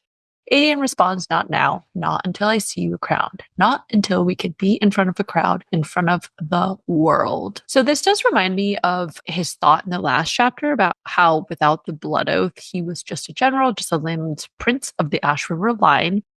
It seems like the respect of others seeing this happen is important to Aedion for his own image as well. And I don't say that like in a bad way, but I was thinking about why this blood oath was so particularly important, and also just like how close the relationship is written. Previously in the last set of chapters, it sounds oddly romantic for two people that are like first cousins. And I had posted a video about it, and people pointed out that Aedion had been raised to be Aelin's sworn protector, which included taking the blood oath, as we talked about earlier in this episode, as you brought up. And B, it could actually be that he was perhaps expected to marry Aelin when she was old enough. I don't remember there being any statements in their memories about that being a thing. But if that were the case, then that could explain the whole situation with how the relationship reads. Either way, I do still think there is more to learn about the relationship, because I just get the sense that there's some info about their upbringing that we are missing to make all of that kind of make sense. Anyways, their conversation ends and they seem to have resolved their fight as they finish making breakfast. And that concludes chapter 29. Moving on to chapter 30. We briefly change to Dorian's perspective, who describes seeing a room deep below the castle, a room cloaked in endless nights, or maybe the darkness was from the demon. In particular, Dorian notes that there were pedestals arranged in the round room in an elegant curve, each topped with a black pillow, and on each pillow sat a crown, kept down there like trophies. First things first, I want to know, is this a real room, or does it exist in some weird shadow world that the Valg can access? My logical brain says it isn't real, like real, in a way that we can access it, like no one else could go there. Right. But my gut says that it is a real room, especially because it's described as there was a room deep below the stone castle. We've been in rooms deep below the stone castle, the catacombs. We know there are many hidden and secret places in the glass castle, Elena's tomb, the secret tunnels. So it's totally possible that this is actually a real room. And we know that the king has conquered Fen, Harrow, Melisande, etc. And so maybe those are the actual crowns that the king has conquered, because I'm going to go off on this very small tangent and I don't want to go too far down the rabbit hole, but we have speculated that the king is perhaps not in control of his own body, and he is also being controlled by a Valg, right? Because we've had this question of, can the king really control Valg demons? And so it's possible, going down this rabbit hole path, that a Valg that has inhabited the king has stored these crowns, and it's, I don't know, kind of lost my train of thought. But you see what I'm saying? I'm reaching, but there's something there, I think. No, I totally agree. And as you're saying it, if it is a real room, and if it's not at the glass castle, then I could also possibly see it existing in Morath, because they keep talking about going to places down there, and, you know, the witches and stuff are trying to get down there to see what's going on. But I don't know. I just feel like there's deeper shit happening at Morath, obviously, as we've seen. Oh yeah. The Valg in Dorian responds to his thoughts to clarify the crowns of the conquered nations. More will be added soon. Perhaps the crown of other worlds too. And I was like, oh my god, this is the big, big bad that we have been speculating about forever. I don't remember if we'd specifically mentioned this yet, but honestly, forget the king. He is just a pawn who may have started off in control. But has since been completely overtaken by the Valg, and everything that's happening is really just the will of the Valg. Yeah. And as I just kind of mentioned earlier, same thought. And especially, it really makes sense when you start putting the pieces together after Manon's conversation with Ghislaine, where she said that the Valg don't have allies. They simply use whomever to achieve their purpose. And when they've outlived their helpfulness, then they off them. So I'm beginning to think that the king, as he once was, no longer exists. Oh yeah, I feel pretty strong. Yeah. My only hang up on that is that he doesn't have a collar on. So how is he being possessed? Because Kaltain, Dorian, the actual Valg princess, Nalrock and all that, they all had collars. So that's my only question. That's a fair point. Also, in order for a Valg to inhabit him, he would have to have magic in his blood, which we've debated back and forth about with Dorian, and like maybe there's a history, etc. But it also calls into question that as well. True. Also, this is direct evidence, in my opinion, of Masker's connection. A very similar thing is described in another series, and the Valg are similar creatures in those series as well. So, yes, as I said earlier, at some point when we finish TOG, we will do a Mass-verse episode. And I had the same thought. Even some of the descriptive language, between the stars, a cold, slithering voice, I'm like, well, that sounds oddly familiar. Sure does. So, am I have the turntable? So, yes, we will obviously not spoil anything. But if you have read any of Sarah J. Maas's other books, you probably are picking up what we're putting down. Dorian is horrified by this and tries to retreat somewhere inside himself where the Valg wouldn't find him. And as he tries to shut out the voice, he thinks he wished that woman had killed him. And again, this just breaks my heart. The fact that Dorian himself feels so hopeless that he wished Aelin had killed him is devastating. I'm still holding out hope that he'll find a way to free him or that the others will. But yeah, I'm stressing. Yeah. Well, maybe I can alleviate your stress. I have a thought later about how Dorian can get free. I had it as we were, I don't remember what chapter it was. I wrote it down. So maybe I can relieve some of your stress. I feel pretty good about it, actually. I feel like it's a solid lead. Ooh, okay. I'm excited to hear it. That was a very short chapter. Moving on to chapter 31. We go to Morath this time, and feeling especially bold, Manon storms into Parrington's war tent to demand to answer for why she'd been denied access to the Yellowlegs coven. To her horror, and despite the Duke's attempts to get her out, Manon spies Lady Kaltain facing a soldier with an unholy aura of dark fire burning around her. Yeah, that's some real good description. As soon as you said unholy aura, I was like, she's been possessed. Continuing to ignore the Duke's demands for her to get out, Manon observes that the fire floated in tendrils over the soldier's skin, but it left no marks. All of this is jaw-dropping, but Lady Kaltain speaks to say her fire is called Shadowfire, and that it actually comes from her. She says it had always been there, asleep, and now it has been awoken, shaped anew. And I was like, oh my God, good thing we didn't sleep on Lady Kaltain because she's got some cool ass fire. But also, she is not in good shape. Trigger warning. It is so clear that she's being abused because she's dressed in like cobwebs of a dress. And there's details later that signify she has just been treated horribly. But she had some really strong, interesting magic dwelling in her. Apparently, yeah.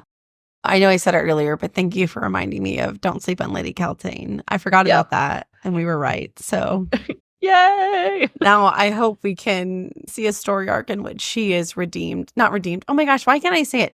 I want her saved. That's what I'm trying to say. Yes, God damn it, I want her saved. I know. Please save Lady Kaltain. Please. That's the next phrase moving forward. Please send help. Manon asks what it does, and Kaltain shows her by engulfing the soldier in the Shadowfire. The man proceeds to scream and convulse, and it says, but no burns marred his skin, as if the Shadowfire summoned only pain, as if it tricked the body into thinking it was being incinerated. So I don't know why, but this reminds me of basically the shadow version of Aelin's fire. Aelin can also do a similar thing in terms of adjusting her flame so it doesn't burn, like we saw her do that to Maeve's city in Dornell. And I was wondering if this is a power that innately comes from Kaltain, or if it's some kind of unique combination of whatever the Valg did to her and her innate magic. It seems like this particular fire is a little different because it is like legit pain, just in the form of fire. Or my secondary thought was that maybe the Valg are trying to recreate their version of Aelin's fire because it is one of the few powers that we know of that can kill them. I don't know if that's making sense, but it is. Yeah. Also, I did wonder if this has been the goal of the Valg, infecting magical beings. Like maybe they're trying to see what type of powers can manifest if they infuse their power with the magical being by taking them over. I just have so many questions about how the power of the Valg works, as well as how their power infuses with the power of their hosts and yada yada. You know, you can just go down a whole rabbit hole. Oh, absolutely. I mean, I had a lot of similar thoughts. This opens a door to so many questions. Since this is the first time we're being introduced to it, we really don't have a ton of info to work with in terms of speculation. But my biggest question in this moment is just, how the fuck is Kaltain doing this? And then all of the sub questions that come with that. Is Kaltain special? Can all the Valg infected people do this, etc.? Kind of a lot to what you pointed to. You know, I started typing out all of these thoughts and I was like, I'm going to slow my roll and wait till I learn just a little bit more before I go insane. But it does open the door for a lot of questions. Obviously, we know Manon can be cruel and bloodthirsty, but even she is concerned about the needless torture inflicted on the soldier and the lack of any empathy from the Duke. She immediately remembers how it had felt to kill the Kraken. Manon is finally asking questions instead of ignoring things, and she continues to demand why she couldn't see the Yellowlegs witches.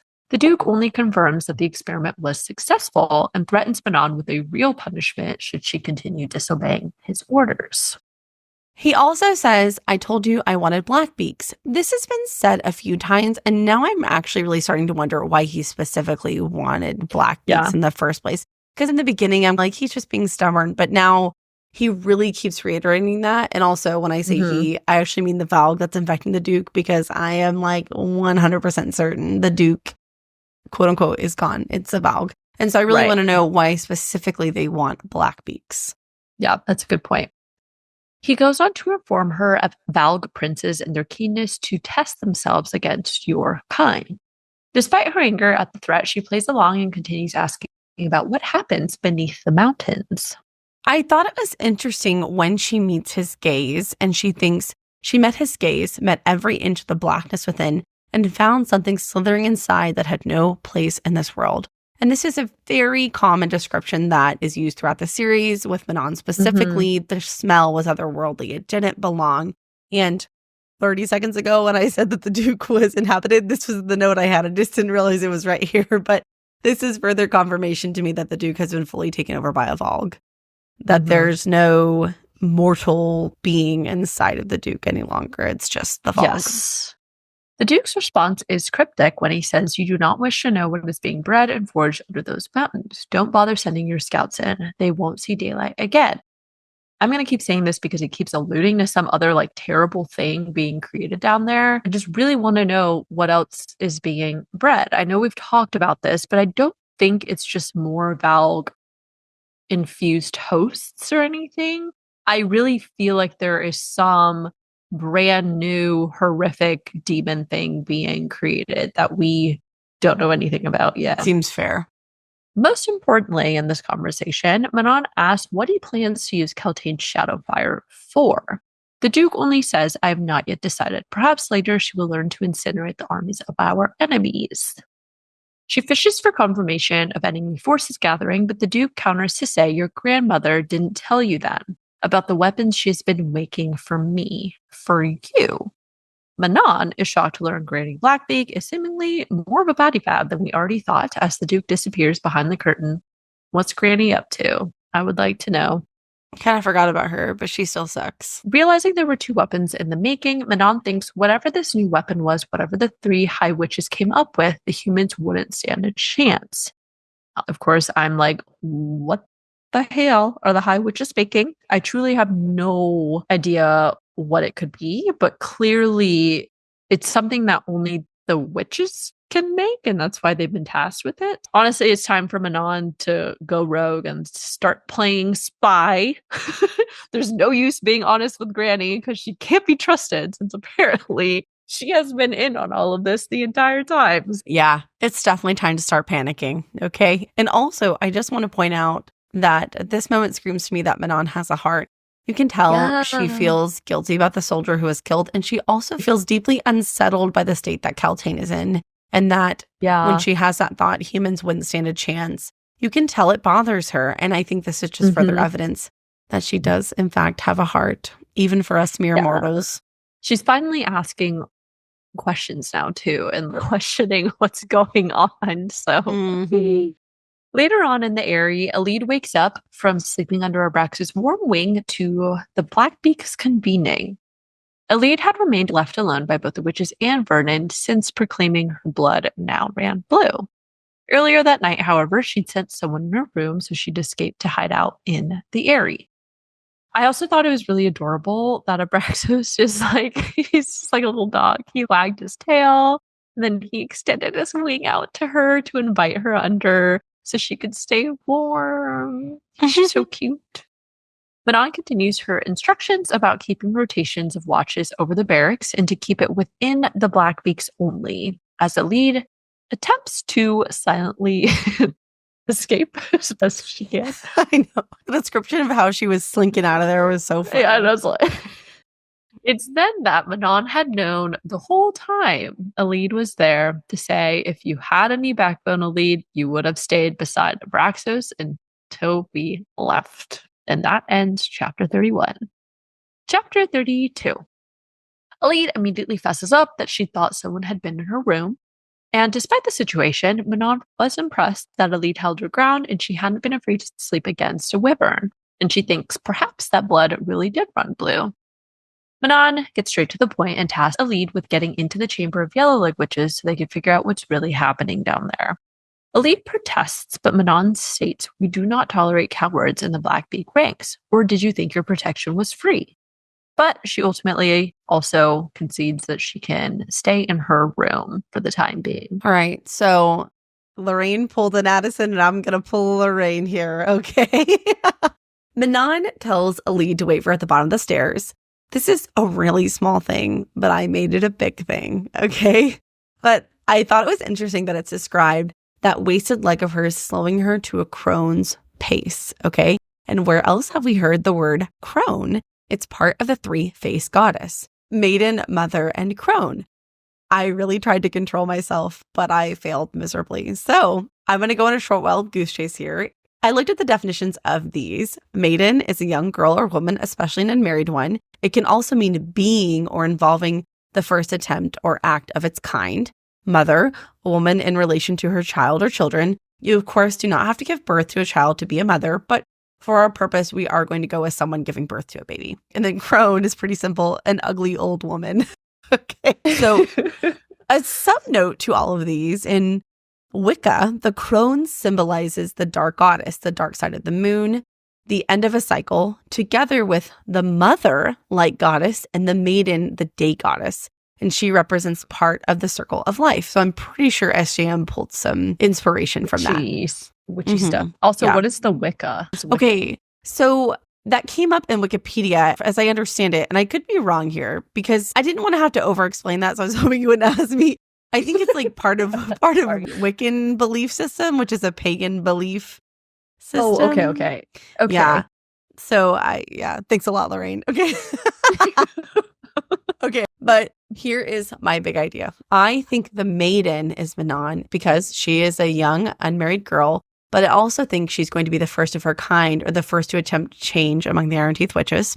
The mother Ooh. This one is really open, but I don't think it's a coincidence that there is a B plot line with Parrington trying to breed the Witch of the Valg, plus all the talk about how sacred witchlings are. Okay.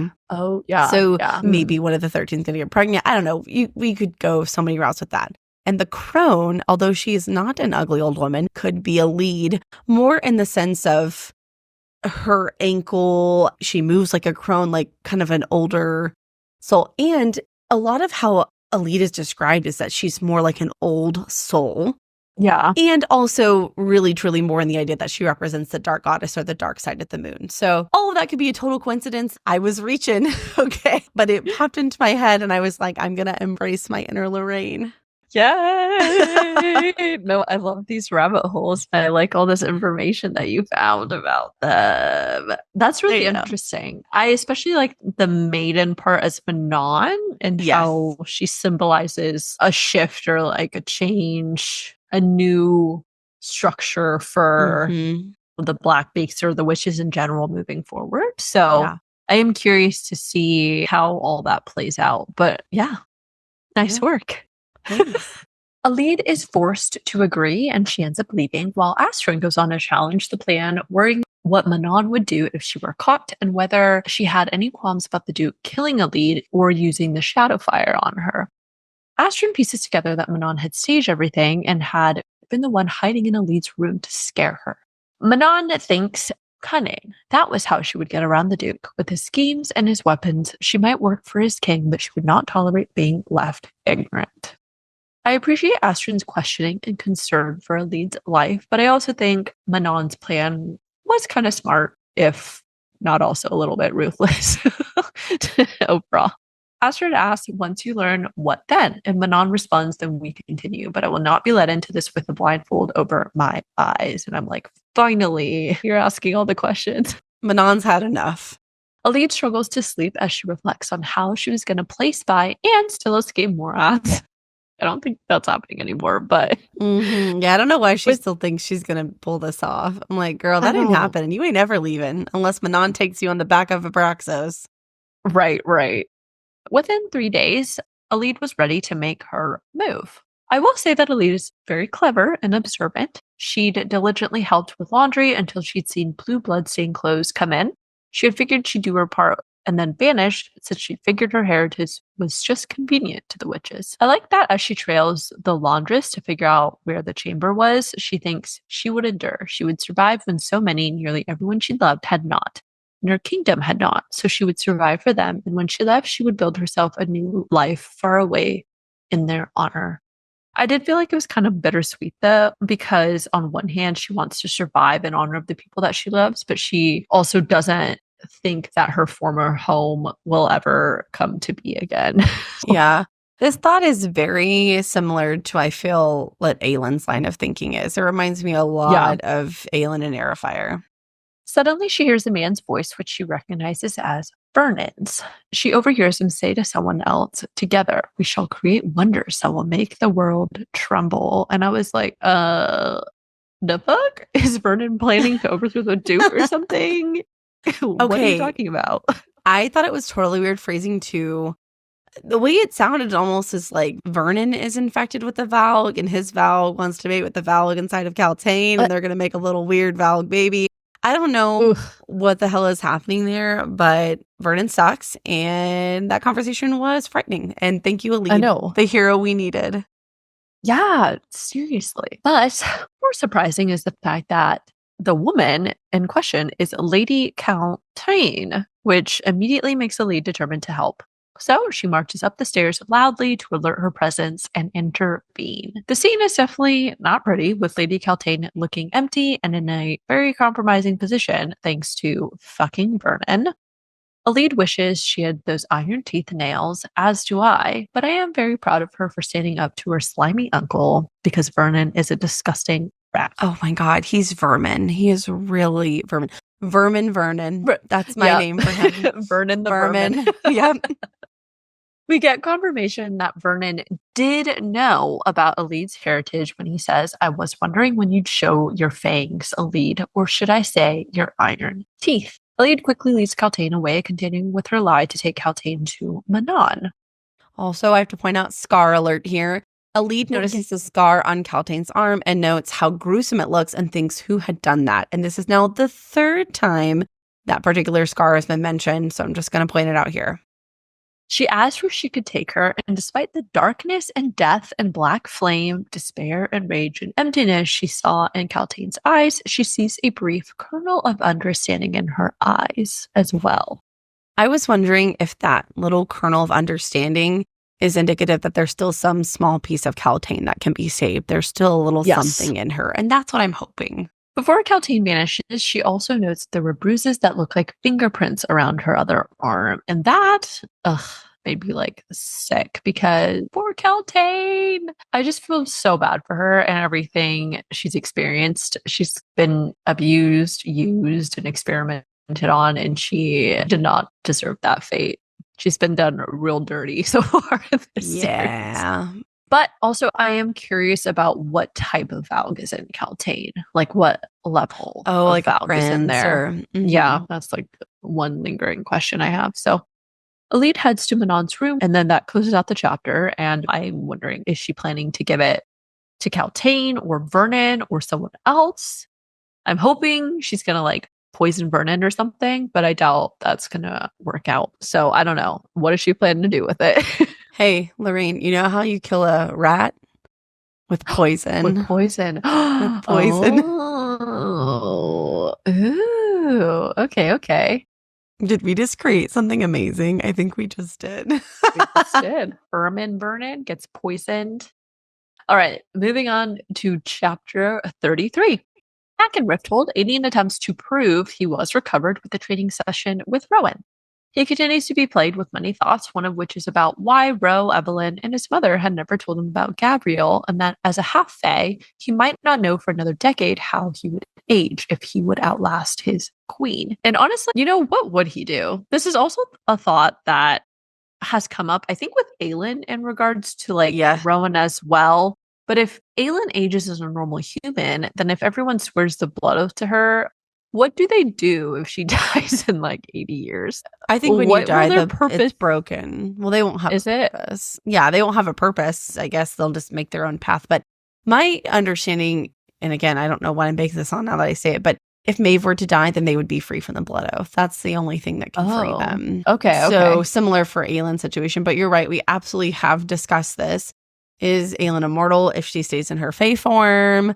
Or I don't know. We went down a lot of questioning about that, and I still have wondering, especially because I think it's safe to say Aelin and Rowan are going to end up together, right? So how is that going to come into play? Yeah, I have no idea, but the questions remain. So Aelin attempts to get him to stop worrying over his health, but Aedion insists on continuing, so he goads/flatters Rowan into continuing by asking about how Rowan had once killed an enemy warlord using a table. I love that Aedion does take his training seriously and really prides himself on learning as many maneuvers and training skills as possible. And there's a quote where it says, for the past 10 years, he had learned everything he could from mortals. Whenever he ventured outside of his lands, he'd made a point to glean as much as he could about fighting and killing from whoever lived there. So pitting himself against a purebred fae warrior was an opportunity he couldn't waste. He's very dedicated. He is. And lethal. Yeah. Absolutely lethal.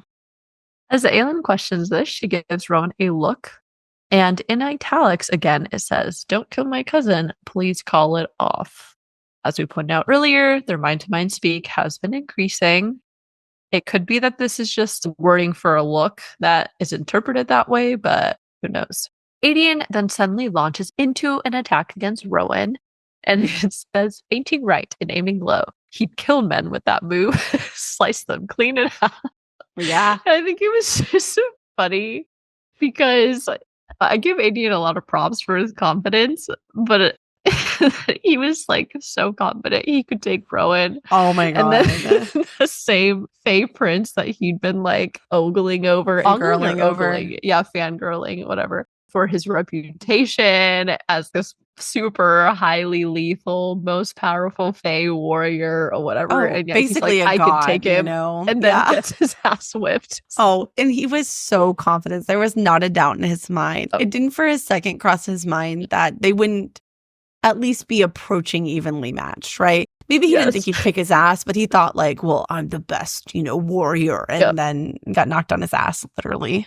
Rowan wins, to say the least, and while Aedion lays on the ground, he warns him, your queen gave you an order to stop for your own good, because she needs you healthy and because it pains her to see you injured. Do not ignore her command next time. Just as a side note, Rowan really does seem to understand Aelin's true feelings and motivations in a way that others don't necessarily notice. I think that's really important for Aelin because, as she herself has stated, she now has someone who really knows her and has her back. Not that Aedion or others don't, but we've seen that Rowan and Aelin are much more connected with their experiences in Wenlin and, with their Caranon bond now. And so for him to, without explicitly hearing those words from Aelin, to know that that's what she was getting at with it, and for him to kind of enforce that, I think is helpful for her. Surprising everyone, Lysandra interrupts with a bright hello, and it's noted that she had an uncanny way of sneaking into places unnoticed. Considering Aelin, Rowan, and Aedion all have this instinct to notice or sense things just before they happen, it's interesting that nobody noticed Lysandra, and I am compelled to ask why that is. Does it have something to do with something we haven't learned yet about Lysandra? Wink, wink. I freaking knew you were going to say that. Even when I was listening to the audiobook, I was like, God damn, here's that wolfish, wild beast smile text reference. I knew you were going to say that. Sure did. You're so funny. Aelin quickly shuffles her out, and Rowan points out that Aelin didn't want Aedion to hear the conversation, but also says, I'm glad she found a female friend. We've already seen how Aelin is wary of disclosing information to everyone, but I think it will continue to be a point of tension. In their argument, she had noted that Aedion hadn't earned her trust yet just because they were cousins, and it seems that continues to be a thing. Although I think Aelin's motivations for not disclosing all of their plans are more about keeping others safe than it is about necessarily not trusting Aedion, Rowan, or like anybody else she's allowed into her circle these days. But if she continues being like really secretive with all the people that she's let into her inner circle, I'm sure she's going to continue getting some pushback about that. Rowan goes on to give Aedion some advice, which I thought was important. He insists he will be teaching Aedion the old ways again and states, my cadre was a lethal unit because we stuck together and abided by the same code. Maeve might be a sadist, but she ensured that we all understood and followed it. Aelin would never force us into anything, and our code will be different, better than Maeve's. You and I are going to form the backbone of this court. We will shape and decide our own code to protect and serve Aelin and each other and Terrasen.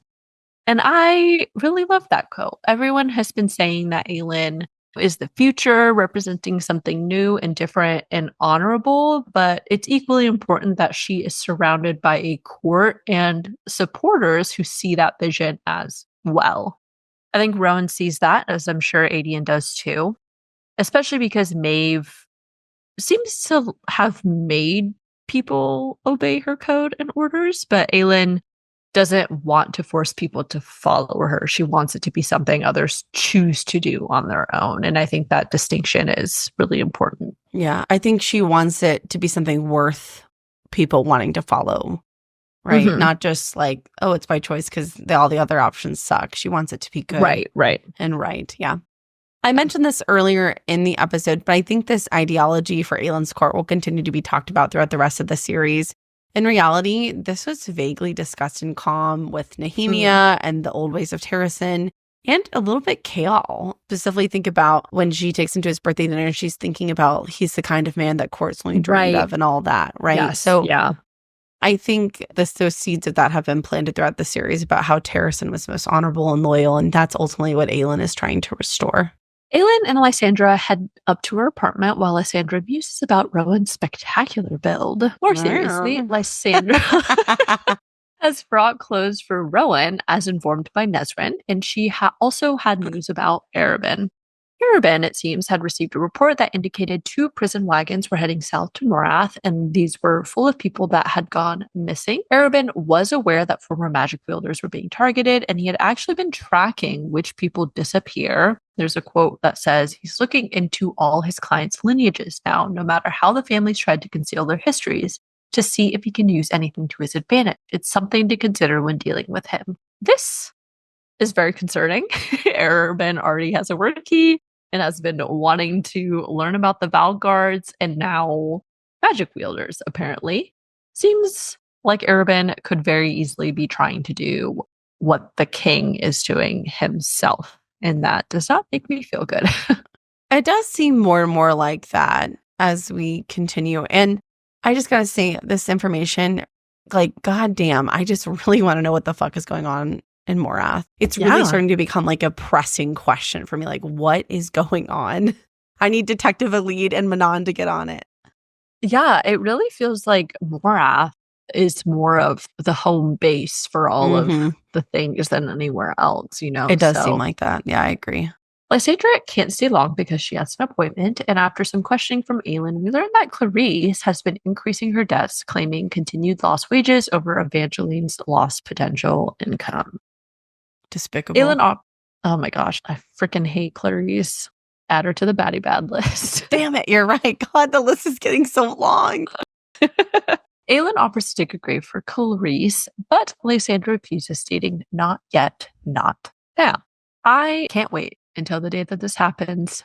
As disturbing as it is, it's touching that Aelin offers her services as an assassin to Lysandra because they are friends, and that's the best way she knows to help her, basically. Plus, they both share this understanding of the cruelties and the darker nature of the world.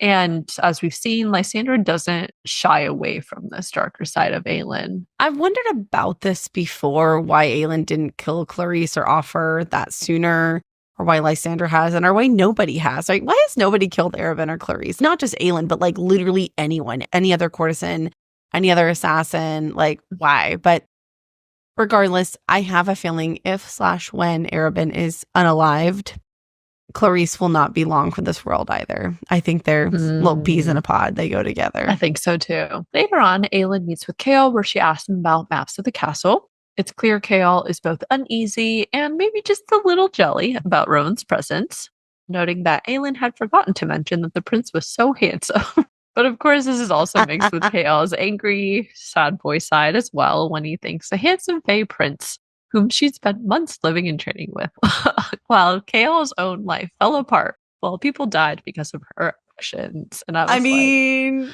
it's true, but wrong. I'm also like, sigh, Chaol. Sigh.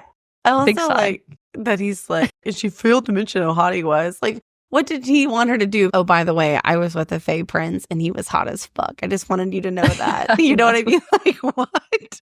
He asks if she would use the info to take down the clock towers, but Aelin doesn't confirm and instead gives Chaol the information that Arobin had learned about the prison wagons heading south. This is kind of a random thought, but I think it's fair to say at this point that Aelin will destroy the clock tower, most likely in this book, based on evidence, foreshadowing, etc. What if when she does, it will unlock Dorian's full strength magic and power, and he will be able to destroy the Valg from within? Ooh, yeah. Ooh, yeah, that's a good thought. Because, I mean, that's basically what Aelin had to do in a way in Wendelin, where she had magic. I do kind of feel like Dorian's going to need to do some heavy lifting on his own part At here this point, to get himself out of it. So, yeah. So Aelin suggests he could ambush the wagons. And I think that is a little bit of an olive branch on her part by giving him the information about that. Chaol asks when she planned to make her move, but she again gives a vague answer of soon, and then also warns Chaol to stay out of the sewers because there are worse things than Valg grunts patrolling the sewers, which is clearly alluding to the word hound. I think that's what she called it. Yep. Chaol confirms he'd ambushed the prison wagons, and she tells him to bring the right tools for the warded locks. Before he leaves, Aelin tells him to thank Nesryn for the clothes, which immediately upsets Chaol, and he worries Nesryn might wind up unable to resist the allure of Aelin Galathinius. I really wish that they would just talk. Aelin actually asked Nesrin about her life and got to know her outside of the rebellion-related tasks. And that's not really something that Chaol has necessarily spent much time doing with Nesrin, despite how closely they work together. I think Chaol has kind of used Nesrin as, help with rebel tasks or as a distraction from his own thoughts and emotions. And this is something that Nesrin has pointed out to him as well through like snippets of the conversation. But I just hope that he realizes that the reason Nesrin may be friends with Aelin is because she's treated her like an actual friend, not because she's the heir to Terrasen and a queen, as Chaol kind of seems to think. Oh, yeah. So, Chaol didn't even know that she had a freaking sister with children. right. He was like, oh, I had no idea. I'm like, do you guys never just like have a little chat over your coffee, as you're standing guard? I mean, nothing. Right. I would make a terrible guard then because I would never stop running my mouth to pass the time. You would die from being distracted. I am a very I would too. Yeah, no, seriously. I'm a very obnoxious and valuable asset to people in my family because most of the times they probably wish I would shut up. But in those like family members that like you don't see very often, but often enough that you have to see them, but like not enough that you really want to have a convo with them and you all go to dinner and you're like, what do we all talk about? Awkward silence. Yep. I never have that problem. I keep it moving. That doesn't surprise me. Mm-hmm. I have a lot to say when it comes to things that I want to talk about, or if like something sparks my interest, I'll chat a lot about things, but I'm also fine with just sitting in silence. I don't know. Oh no, not me. I'll fill that silence to overflowing, okay? So to conclude this chapter, I also thought it was interesting that Chaol thinks when she went to free magic, Chaol would again have the proper precautions in place because he did not think she would put her sword down the next time. I agree it's good to ensure Dorian doesn't die, more so for my own selfish desires to keep Dorian alive. But I'm like, Chaol, what do you mean? I kind of worry that his interference is either going to backfire or potentially like really mess things up again. Because as we've stated before, Chaol has not yet fully taken in the whole context of everything that's going on. So he's his own worst enemy, but he's not wrong. Yeah. She won't hesitate next time. She'll swing the sword. Yeah. True. She really will. Moving on to our final chapter, chapter 34. Overall, this chapter was a nice change of pace from the stress of everything that's been happening. And I think it was important for Aelin to share the part of her life and a side of herself that Rowan hadn't known or seen yet. I totally agree. And also just a quick timeline note here. It says, the markets were crammed with vendors selling goods for the summer solstice in 2 weeks. So I actually did Google it. Summer solstice does mark the first day of summer. So for us, that would be June 20th. So if we're following a 12-month calendar, which it kind of seems like it's based off of, the 4 seasons. Yeah. Winter is cold, fall, the leaves change, and Yulemas is in winter. It kind of seems like we're following that. So it's summer, baby. And also in relation to that, remember she and Aedion had discussed that they have to get to Terrasen before the summer ends. So things are looking a little tight timeline-wise. A couple months. Maybe like 8 weeks. Determined to show him the good parts of the city, they spend the day eating pastries and pan-fried trout as they explored. Whoa. Not just any pastries, okay? She bought some pear fucking tarts. And once again, always on pear tart alert. At this point, I'm just going to go ahead and guess that pear tarts must be a personal favorite of SJM's because they keep getting mentioned. And I'm like, either there's something super secret about the pear tarts, like maybe a third word key is hidden in a pear tart, or SGM just really likes them and wants us to, expose us to one of her favorite things. Well, also Nesrin and Aelin are kind of friends now. So maybe it was a show of goodwill that she's buying her family's pear tarts. I don't know. You're probably right, but I like what I said better. So yeah. There's the quote that says, there was so much more she wanted him to see to learn about what her life had been like. She never wanted to share any of it before. I also love that as they watch the slaves hauling cargo onto a ship, she thinks, soon, she promised herself. And despite her efforts in the very first story of Tab, the assassin, the pirate lord, the slave trade lives on and has continued to be a central issue Aelin hopes to change one day. Yeah, this has been a very consistent priority of Aelin's literally from the very start of the series. And even if you're starting the series at TOG, like even in Tab. So this has always been her priority. They eventually find a flower market stall where Rowan's face goes blank as he stares at the flower girl holding a basket of hothouse peonies. I gotta admit, my first instant thought before I kept reading, I was like, oh my god, is this some unknown child of Lyria and Rowan? What? Before I came to my senses and realized that couldn't even be possible. And then I kept reading it. I was like, okay, I see where this is going. Were you tired when you wrote that? No, because the girl, they described the girl as having long, dark hair. I don't remember if we got a lot of descriptions of Lyria, but for some reason I was like, oh, maybe that looks like Lyria.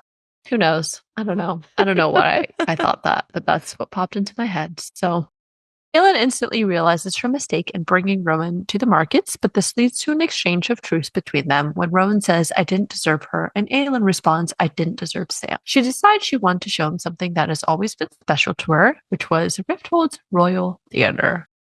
They head over there, and they end up sitting on the rafters while Aelin explains how the theater was one of her favorite places, though she admits there's no place like this anywhere, perhaps even in Terrasen. In a touching response, Rowan says that you'll have to build one. If you believe one would benefit the city, the country, then do it. Artists are essential. I really love the continued theme of how important art, music, and culture is to society. So she better build that theater for people one day in Terrasen because they deserve it. They do. They also deserve clothes and food and medicine. I know. Yeah. Like after all of that. As I said in a previous episode, they should invest some money in the education system since at 8 years old, the kids only know their letters. So just a few priorities there first. Yeah. They go on to discuss how she'd always loved the Stygian suite and how she'd been inspired to learn to play the pianoforte to attempt to replicate the song on her own. Something that she'd never told anyone, and she'd never taken anyone here either. Something about that really... I almost did cry. I didn't cry, but I was very close to it. Lies. I know you did. And also, I'm never going to get over this. How did this make you almost tear up and not freaking Lady Marion? I'm never going to get over that. I think it's exposure because Lady Marion was mentioned so briefly. I don't know what it was. We just didn't have enough time with her, I think. That's continuously my problem. When we don't get enough exposure or enough time with people, or like an idea or a concept, it just doesn't hit me as hard for whatever reason. But we know music has been a thing for Aelin for a very long time. That's true. I did feel sad about Lady Marion. I did. But okay. Sure you did. Sure you did. Definitely not as sad as you were. So I know. I still tear up when I think about it. It really bothers me. Okay, I can't. All right, keep it moving. They end up on the stage where Aelin plays the pianoforte once again for the first time in quite literally months. Aelin notes how, amid the gloom and death of the theater, lit with the single candle Rowan had found, it felt like standing in a tomb. This line was really kind of haunting since we know the king had shut down the theater and that nobody knows what happened to the rest of the orchestra members since their protests of the slaves of Endovir and Calaculla. And so, I mean, for all we know, this theater quite literally is symbolizing a tomb and a grave of those people. Wow. So I did not even think of it like that, but you're so right. Damn, there's some real morbid double meaning. Despite Aelin's hesitation and self-consciousness, Rowan encourages her gently and she eventually begins to play. She plays the song that was a celebration, a reaffirmation of life, of glory, of the pain and beauty in breathing. Perhaps that was why she'd gone to hear it performed every year after so much killing and torture and punishment, as a reminder of what she was, of what she struggled to keep. I thought it was beautiful how moved Aelin is by music, and she uses it as a way to process her emotions. I think music is another one of those things that is universal. You don't have to necessarily understand the language of the lyrics in order to understand the feeling that it gives you. The melody or the beat alone convey feelings that are often indescribable with words or that really don't need words at all. I know. Yeah, that's a conversation I've been recently having with my 5-year-old about music because she'll say, I like this song. I don't like this song. And I'll ask her, well, why? What do you like? What do you dislike? And so I've been trying to help her like model thinking and to describe beautifully music. And so I'll tell her, well, I like this song because I like the words or the music background. Or I'll say, like, I like the way it makes me feel in my heart. And so sometimes she'll be like, Mommy, I love this song because of the way it makes me feel in my heart. And so you'll find this funny. The song she most recently said that about was Pink Pony Club by Chapel Rowan. Makes me happy. I think it's because I don't remember why. We were just driving the car one day and it was like the few weeks I was obsessed with that song. I played it all the time.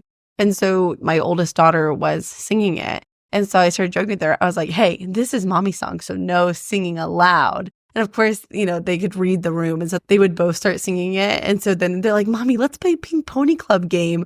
She'd like, tell us not to sing. And then now every time we play that game. So I'm sure she enjoys the fun. They like to scream it, which is so great. Oh, that's so cute. Yeah, they're fun. They have good music taste. Right? I also love that Rowan is inspired by her playing and desires to learn more about the music, so Aelin teaches him. Eventually, someone comes to investigate the music coming from the theater, so they leave.